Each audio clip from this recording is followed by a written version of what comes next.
We'll guide you through how to fix apps that won't open on your iPhone. If this video helps you out, don't forget to like and subscribe. This issue can be frustrating, especially if you're unable to use a specific app or any apps at all. But don't worry, we've got a few fixes you can try. First, make sure the app is updated.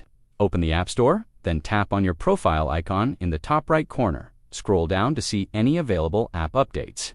You can tap Update All or just update the specific app that's giving you trouble. Check if that fixes the issue. If it does, great. If not, try updating your iPhone's software. Open the Settings app, scroll down to General, and tap on Software Update. If an update is available, go ahead and install it. This could be what's causing the problem. Try restarting your iPhone. Press the volume up button, then the volume down button, and then hold the side power button. Your screen will go black. Keep holding until you see the Apple logo. Then release. Your iPhone will restart, and hopefully the app issue will be resolved.